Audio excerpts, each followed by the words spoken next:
ప్రభువైన యేసుక్రీస్తు నామములో మీ అందరికీ వందనములు. నేటి ధ్యాన వాక్యమును చదువుకుందాం. 56వ కీర్తన 16వ చరణము. అయితే నేను దేవునికి మొరపెట్టుకుందును, యెహోవా నన్ను రక్షించును.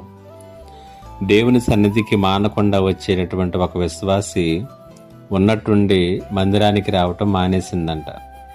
2-3 వారాలు గమనించినటువంటి ఆ సేవకుడు ఏం జరిగిందో తెలుసుకుందామని ఆ విశ్వాసి ఇంటికి వెళ్ళి అడిగాడట, ఎందుకు మందిరానికి రావటం లేదు అని.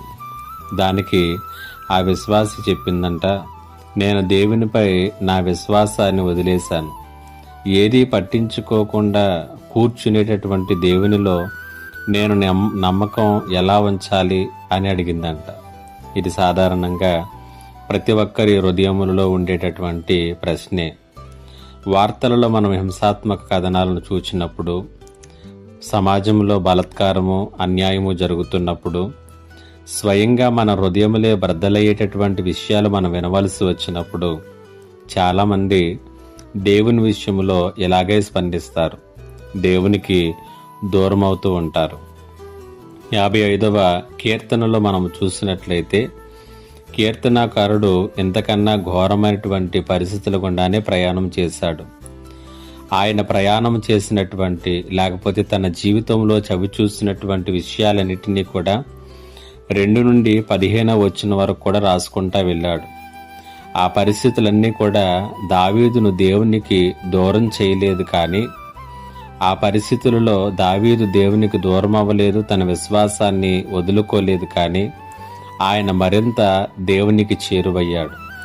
55వ కీర్తన 16వ వచనంలో ఇలా అంటున్నాడు, నేను దేవునికి మొరపెట్టుకుంటాను, ఆయన నన్ను రక్షిస్తాడు అంటున్నాడు. దావీదు జీవితంలో చెలరేగినటువంటి శ్రమలు, బాధలు, కష్టాలు, ఆయన తన జీవితంలో ఎదుర్కొన్నటువంటి బలాత్కారము, అన్యాయము, స్వయంగా హృదయం బ్రద్దలైపోయేటటువంటి పరిస్థితులు, ఇవేవి కూడా దేవునికి అతన్ని దూరం చేయలేదు, కానీ మరింత దగ్గరగా నడిపించాయి. బలముగా ప్రార్థన చేయటానికి పురుకొల్పాయి, విశ్వాసంలో కట్టి ముందుకు నడిపించాయి. ఈ మాటలు వింటున్నటువంటి నీ సంగతి ఏమిటి? ఇలాంటి పరిస్థితులు నీ జీవితంలో నీవు ఎదుర్కొంటూ ఉన్నప్పుడు ఇంతకీ నీవు దేవునికి దగ్గరగా వస్తున్నావా, దూరంగా వెళుతున్నావా? ఆలోచన చేసుకో, మంచి తీర్మానం తీసుకో. పరిశుద్ధాత్మ దేవుడి ఈ మాటల చేత మిమ్మల్ని బలపరచునుగాక. ఆమేన్. ప్రార్థన. మా దేవా, నీకు వందనాలు. ఈ మాటల చేత ప్రతి ఒక్కరిని కూడా బలపరచుమని యేసయ్య నామములో అడిగి వేడుకొనుచున్నాను తండ్రి. ఆమేన్.